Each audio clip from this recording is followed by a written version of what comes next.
Tragedy strikes a small college town. It's literally like what nightmares are made of. The hunt for a killer. Like when you're a little kid and you think of the boogeyman. And a nation on edge. Grisly murders of 4 college students in Idaho. Until a suspect arrested. Bryan Bohburger. Bryan Bohburger. I'm actually just from a very rural area. The criminology PhD student showing little emotion. I can actually see Bryan in my mind. Very solemn face. I am playing a role. Even now when people talk about him, they notice, say, oh, he's got those eyes. It did kind of send up a little bit of a flag. I am stuck. And I'm like, oh my God, that makes sense. Is this guy an incel? What was his motivation? Girls still didn't like him and kept getting rejection after rejection. I am intelligent. I mean, he was a really nice guy. I hope he's innocent. I think there's a lot more to this story than meets the eye. What do we know about Bryan Bohburger? I am blank.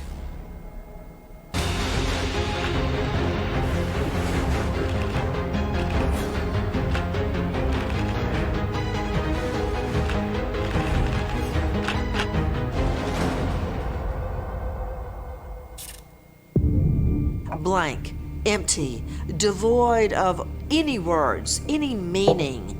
These are the reported feelings of an alleged killer.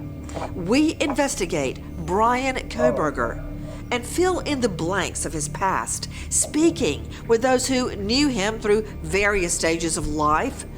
We learn exclusive details that paint a picture of the man who makes headlines when he's arrested for the murders of 4 beautiful University of Idaho students, Kelly Gonsalves, Maddie Mogan, Ethan Chapin, and Xana Kernodle. Bohburger, of course, is innocent until proven guilty, but there is no doubt his arrest does put him under a microscope. Many wonder, who is Bryan Bohburger, and what are investigators seeing in his past? So my first impression of Bryan was he's just a pretty normal kid, He was more of a quiet, funny guy, but not really quiet, just more of the calm guy. Jack Bayless meets Bryan Bohburger in middle school. And he was very curious. That's probably one of the bigger traits I remember from Bryan. What if reality's just a dream kind of stuff, Just really profound kind of stuff, I guess. Bayless and Bohburger's friendship looks like any other. 2 teens being teens in rural Pennsylvania. We just hang around in the woods and do pre-teen, teenage things, flipping rocks, looking for snakes, and hanging out and playing video games. I remember being at his house. It looked relatively cozy. It looked like a normal house. We had normal parents. If something was there that was off, I would have remembered it. A normal home, normal parents, normal friends. By all accounts, from the outside looking in, everything is just that. Normal. Except for a medical condition that takes center stage in Bohburger's life from a very young age. I know he also struggled with visual snow. The condition makes him see static, like an old TV set. He starts writing about it in an online forum when he's 15 years old. The New York Times and true crime podcasters uncover these posts. In one, he says he's depressed, even suicidal. I can't remember anything recent or anything from childhood. I'm just a blank soul living in the now. This whole thing has made me crazy. I feel like my life is pointless because people can think about times with parents' childhood memories and be happy. And I won't be able to. Bohburger, the youngest in a family of 5, grows up in a quiet town surrounded by the Pocono Mountains with older sisters, Melissa and Amanda, mother, Marianne, dad, Michael. They were very involved parents. It seemed like he had a very supportive home environment, and the parents were always there if needed. Donna Yozuiak, Bohburger's former guidance counselor at Pleasant Valley High. Dad worked as a school mechanic. Mom was a paraprofessional. Very nice people. I met with them very frequently to discuss his career path. During Kohberger's youth, his mother writes letters published in a local newspaper standing against abortion and for gun control. She also writes a letter against the death penalty, writing, quote, "State sanctified murder is still just that, murder." It's an eerie foreshadowing for a mom who may have to protect her own son from that very fate. He stood out in the fact that he was very intelligent. He was very intellectual. He would delve into topics that are not on a shallow level.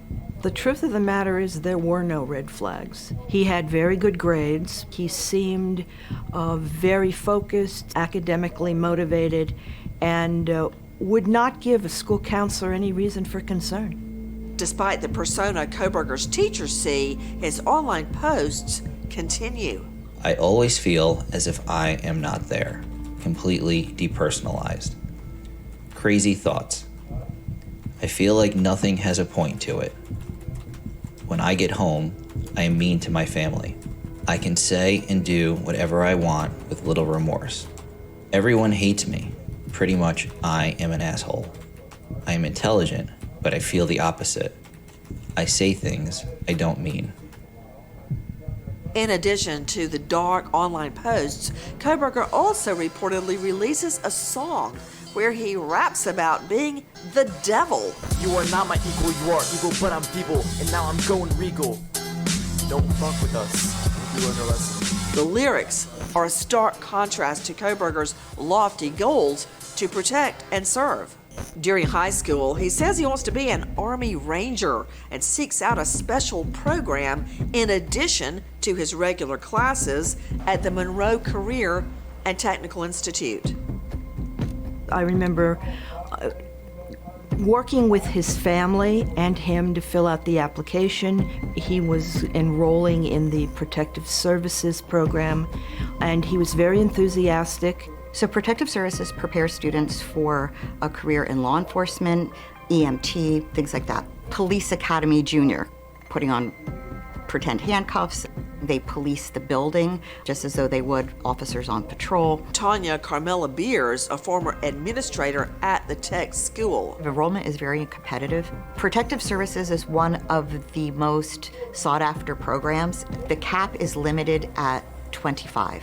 So that means for the 4 school districts in Monroe County, only 25 students could get in. He needed to have good grades. He needed to have good attendance. He needed to have a discipline record that was non-existent. We look at all the information that we can get about them because they are being given inside information about how police handle their business. Getting in can be tricky, but he was able to get into the program and he met all of those standards. To this day, Carmela Beers and Joswiak can picture Kohberger in the halls. I can actually see Bryan in my mind. I can see him walking because he's very tall. I see him in his Protective Services uniform. I remember him dressed that way, patrolling the school with other students. He carried the uniform very, very well, and you could tell that it was a real sense of pride for him to be doing that. This was something he was always interested in and something that he had always studied, and it was something that he had been looking at throughout even younger years. He was very intrigued about the law and how he wanted to go into that field. He just wanted to help people. Seeking a career in law enforcement or criminal justice, most people go into that because they want to make a difference. And then there are those that, it's fantasy material for them. Dr. Chris Mohandi is a forensic psychologist. While there's no proof that we know of that Kohberger's studies are actually fantasy material for him, Mohandi is an expert in analyzing accused killers. He is not connected to this case. Mohandi believes some people who study the law are hiding more sinister motivations. The things they're reading about are stimulating, but not in the right way. It's not the excitement of learning how you can serve your community better. It's the excitement of the offenses that they're learning about that becomes stimulating to them. Also because the power of the role in that area, their insatiable need for power over others. When I think about how he took the program seriously, he was just very much needed to be in charge of everything. Like another student would watch the students for the day, be in charge of them as their patrol officer, if you will. He liked it when the other students answered to him, but it was to the nth degree. It was a little much. At that time, it seemed like he was just really zealous. But then when I think back about it, all of those things, knowing what I know now, are flags. Flags that Carmela Beers and Bayless admit they only begin to notice after Kohberger's arrest. Sometimes people snap, and you never know who's going to snap or why they snap. One possible reason? There are a number of ways people become arrogant and condescending. And one trajectory is a person who's been bullied, been made fun of, who may have had issues with their own body image. He'd been a heavier guy, like a noticeably heavier guy. You could see it, you know. Wasn't like he was, just a little chubby. He was pretty up there. Some friends describe Kohberger as a, quote, overweight outcast. Socially awkward, they say he didn't really fit in. A classmate also recalls Kohberger's rocky relationship with women, saying Kohberger couldn't take a hint when he's rejected, leading girls to bully him and call him a creep. Once or twice, he'd want to hang out with girls. Like, oh, we should call this girl to hang out. We should call this girl to hang out. And they'd always be busy or something. Men who are frustrated, feel like they've been mistreated by women, view women as objects, have hostile, narrow-minded, rigid, intolerant views towards those women. That is Dr. Mohandy's description of an incel, short for involuntary celibate. They are dismissive of women as, whole human beings. It's like, on the one hand, I hate you, but on the other hand, I want to possess you as an object, and how dare you reject me? There's no evidence that Bryan Kohberger was an incel. But an individual doesn't have to be an incel to be sympathetic to the ideas and the viewpoint of incels. Once known as being bright, eager, with the world at his fingertips, things take a turn for Kohberger while he's in the Protective Services program. His administrator shares information on camera with us for the very first time. There had been one or two incidents that had occurred that I had dealt with concerning him. For Bryan, the situations were subtle. They weren't really bold situations, but they rose to the degree as they began to mount. Bound by a student confidentiality law, Carmela Beers cannot reveal exact details of the, quote, incidents, but she does disclose they are related to female students. You might not think necessarily of a female in protective services, but that was something that we recruited for. So some of the issues that arose were based on having a mixed population in that classroom. One of those incidents ultimately resulted in him being removed from that program. She says Kohberger's kicked out of Protective Services, the program he works so diligently to get into in the first place. The school transfers him into the HVAC program, heating, ventilation, and air conditioning. This program has no female students. We were also a little bit more comfortable knowing that any possible continuation of negative behaviors would not occur in a situation where there were no females. It was concerning because there was such a dichotomy between what he presented academically and what he was living in an emotional, social aspect of his life. This dichotomy is evident in Kohberger's reported online posts. I am stuck in the depths of my mind, where I have to constantly battle my demons. I might spiral out of control and lose myself in the void. I felt like a criminal, but where was my record? I am blank. I have no opinion. I have no emotion. I have nothing. Can you relate? Kohberger's friend Jack Bayless recalls an extreme change in his once shy friend. He lost a lot of weight, like really fast, but I feel like he was more confident in himself. I think he had to have vocalized his confidence, like, now I lost this weight, I'm probably more attractive. Kohberger loses 130 pounds by his senior year of high school, He did it by running and boxing every single day. Kohberger also writes about his transformation in the same online posts revealed by true crime podcasters and the New York Times. I used to be this healthy blonde-haired boy with blue eyes, and in a few years, I have darker hair and darker eyes, half the body weight. The bullying, the body image issues, those become the seeds from which a need to create a false self that is superior to others emerges. Friends claim Kohberger develops anger issues, even putting one friend in a headlock, leading that friend to cut ties. Bella says he only sees that side when Kohberger's drinking. When he get drunk, he get kind of aggressive, kind of rowdy. There's one instance where he was trying to drive somewhere and we had to take his keys and hide them. So when I say aggressive, I mean we had to physically move him from the keys and prevent him from getting these keys. Friends allege alcohol use turns to drug abuse, and Kohberger gets hooked on heroin. He and Bayless lose touch. He started kind of branching out from the original group to hang out with a different group. That group, they did some sketchy drugs. Rich Pasca is a former acquaintance of Kohberger. He tells Fox the two were deep into an addiction. I met him through some friends, and they told me that he was a little weird, and he was a little socially awkward, I guess you could say.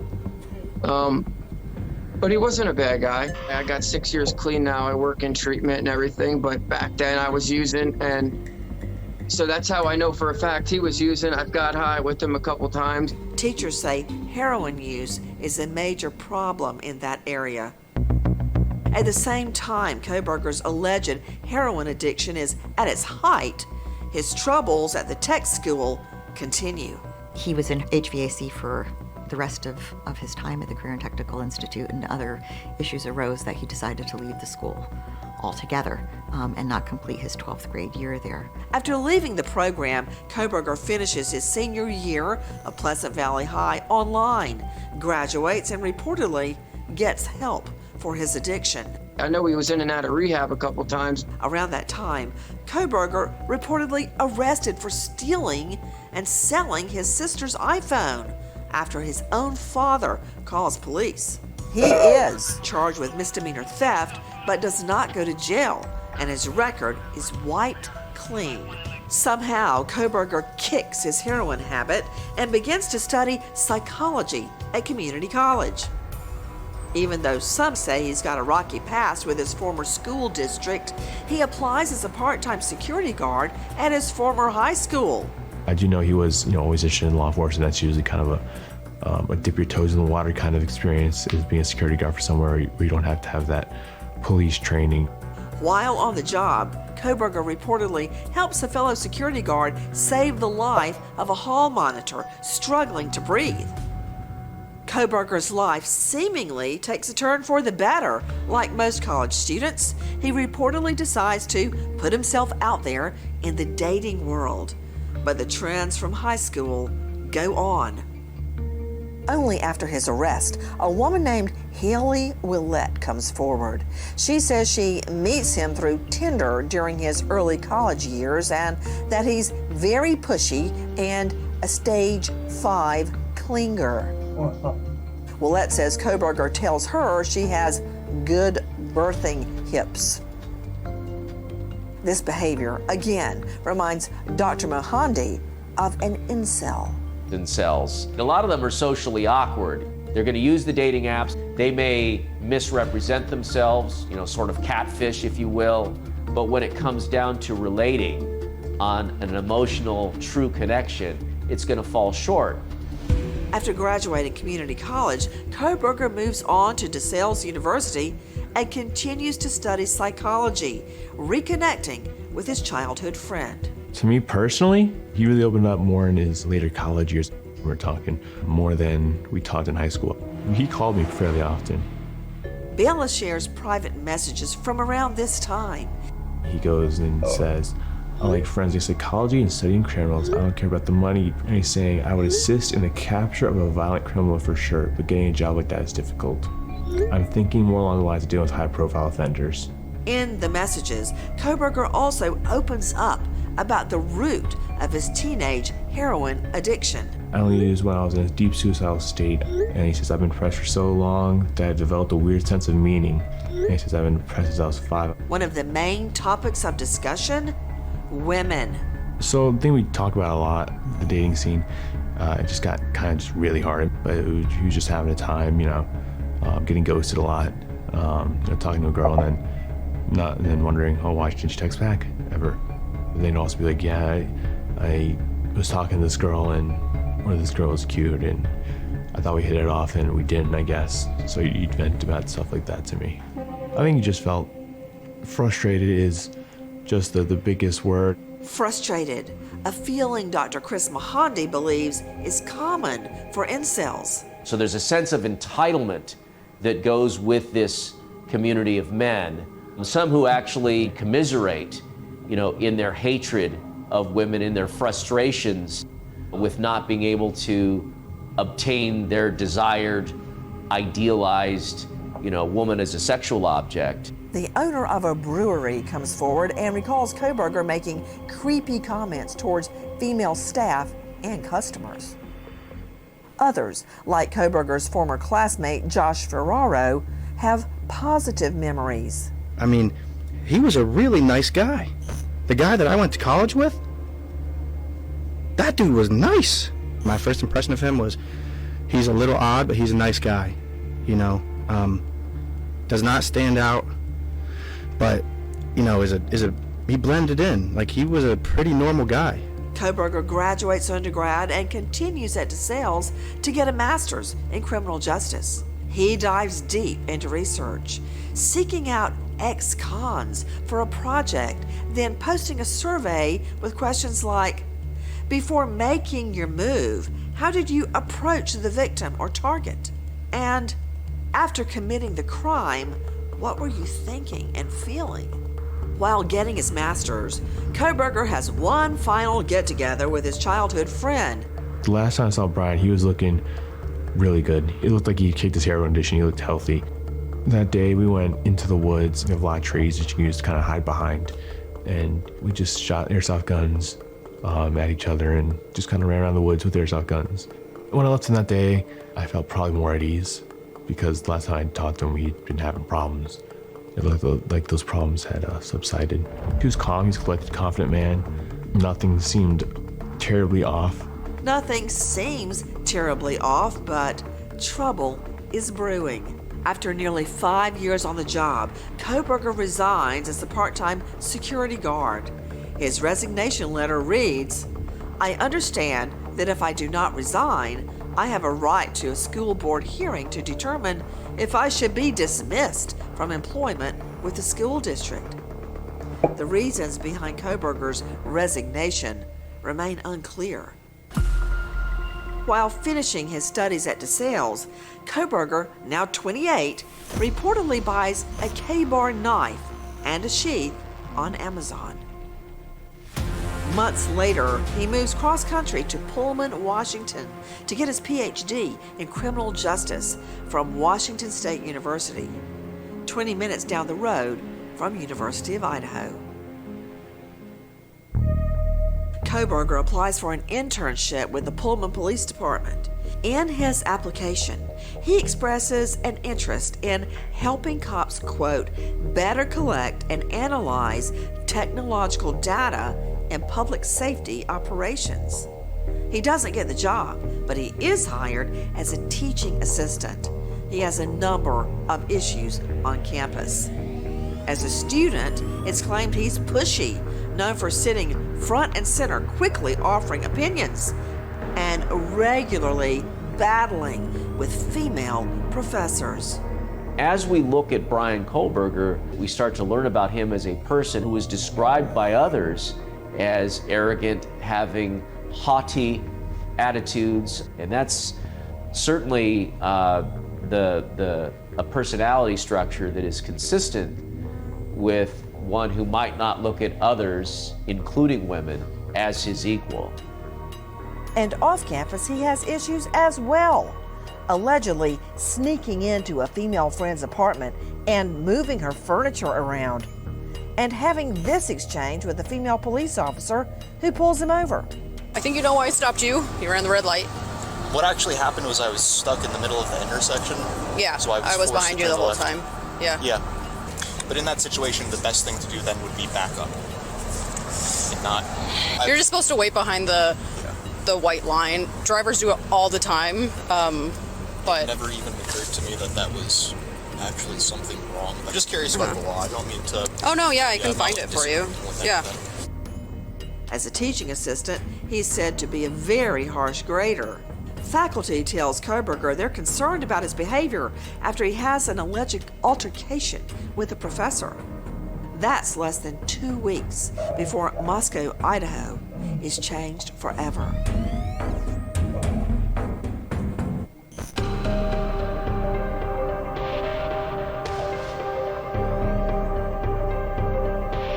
Moscow police have confirmed they found 4 people dead in this neighborhood just off of King Road, south of the University of Idaho. Kaylee Gonsalves, Madison Mogan, Xana Kernodle, and Ethan Chapin. Police in the school have insisted that this was an isolated crime of passion. In the weeks following the murders, the WSU and University Idaho campuses on edge with the killer on the loose, but classes continue. Former students say Koberger, a once harsh grader, suddenly starts giving good marks. Yet he's fired from his TA position after only a few months on the job for failing to meet, quote, norms of professional behavior. As Thanksgiving break approaches and Moscow authorities remain tight-lipped about a suspect in the gruesome killings on King Road, Koberger embarks on a father-son road trip from Washington to his hometown in Pennsylvania, getting pulled over not once. Where are you headed? Well, we're coming from WSU. But twice within the span of just 9 minutes. Hello, you guys scared of airplanes? While 4 families mourn the loss of their loved ones, Koberger makes it home for the holidays with his family. Authorities are quietly monitoring his every move. They allegedly watch him clean out his Hyundai Elantra and take family trash to the neighbor's bin in the middle of the night. One of Koberger's own sisters reportedly grows suspicious of her brother's behavior and searches his car for possible evidence. Agents recovered the trash from the Koberger family residence in Pennsylvania to get a family DNA sample. The next day, the Idaho State Lab matched it to the DNA from the knife sheath. In a bed next to one of the victims, a knife sheath. The 2 samples were related with at least 99.998% certainty. Police make their move. Bryan Koberger is in custody, arrested in Pennsylvania this morning. Koberger was arrested without incident and charged with 4 counts of first-degree murder. I was playing Call of Duty with my friends, and my one friend said, "Did you hear about those murders? The guy that did them lives down the road from me." I'm like, "Oh, that's nuts." But I looked up Idaho murders, and my first thought was, "Oh my God, that's Bryan." That internal battle is like, this is the guy I knew, and this guy cared about what's best for him, but at the same time, what he possibly did is heinous to a level where it's like, it's irredeemable. I heard his name on a news alert, and I immediately was shocked, and I looked at my husband who was driving, and I said, "Bryan Koberger, he was one of my students, and I know his family and sisters very well." Because he had such supportive parents, I was very surprised to hear the accusations that are now wielded against him. Bryan was a very good student. He was very serious about what he wanted to do. So hearing that such an egregious crime was committed was very surprising. I started to think about incidents that had occurred. And then I thought, well, that makes sense. Everybody is affected by this. Teachers, guidance counselors, everyone who has come in contact with him and had some kind of relationship, or any of the students at some time, are directly affected by this. The parents are people, the sisters are people, the family are people. Koberger's family says he's, quote, a caring son and brother. the search warrant for Idaho quadruple murder suspect Bryan Bohburger's apartment. Police found reportedly a pillow with a reddish brown stain, one nitrate type black glove, a possible hair strand, and shoes with diamond powder soles, which matches the footprint that was found at the scene. Judge John Judge read Bohburger his rights. You understand these rights? Yes. Then the charges. Count 1, burglary. Count 2, 3, 4, 5, murder in the first degree. Ms. Taylor, is Mr. Bohburger prepared to plead to these charges? Your Honor, we will be standing aside. Because Mr. Bohburger is standing silent, I'm going to enter not guilty pleas on each charge. Just based on the evidence they have and all the information that the police have gathered, he's looking pretty guilty. But BLS hopes he's wrong. I still hope he's innocent. There's still some part of me that, not my friend. I don't want my friend to have been the one that committed these crimes. It's just, it's kind of rough thinking that I had someone like that in my house and in my life. Bohburger sits in the Latah County Jail just 5 minutes from the murder scene. He maintains his innocence. If you do what is evil, be afraid, for it does not bear the sword for nothing. For it is a minister of God, an avenger, who brings wrath upon the one who practices evil. Chaplain Mike Hall is the president of Project Hope. I oversee, and we have a number of volunteers that go into the Latah County Jail and do Bible studies on Sunday nights. We pray with inmates and share the gospel with them. Like most involved in the Idaho case, the chaplains are barred from speaking about Bohburger. There's a confidentiality between those who might be confessing something and the minister or chaplain. But Hall gives us a window into the types of conversations Bohburger may be having behind bars.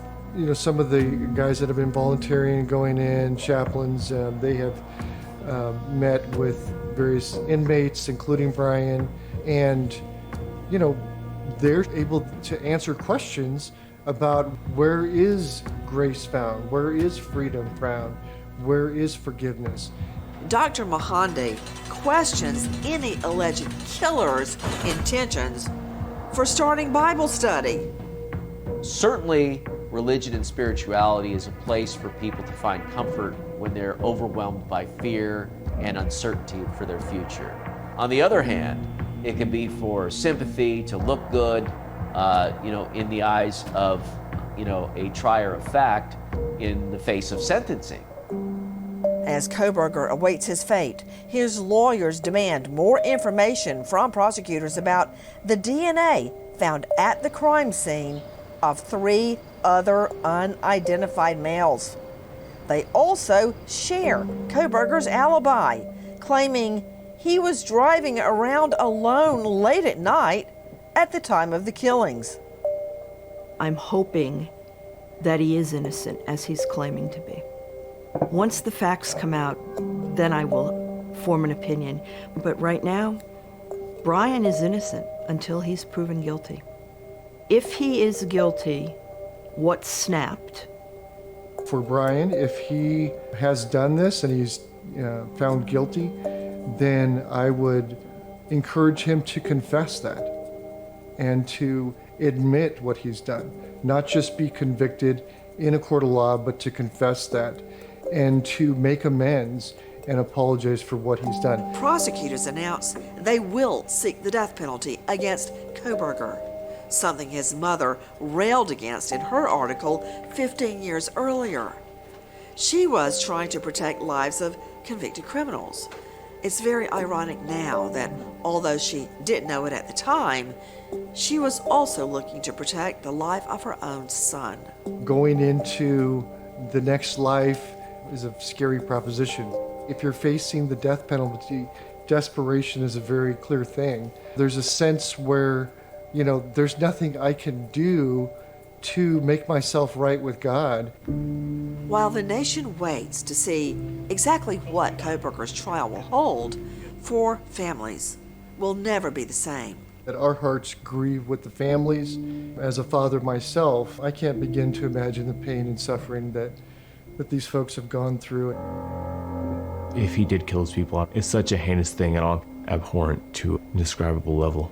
With all eyes on Kohberger, Jack Bayless says the scariest part, it could have been anyone. It could be your neighbor, it could be your teacher, it could be your best friend of 30 years. There was no clear signs of good or bad. He's just a normal guy with normal circumstances as far as I know. And that's probably the scariest part. our investigation exposes just how complex the alleged killer really is. Kohberger has been charged, not convicted. He's innocent until proven guilty.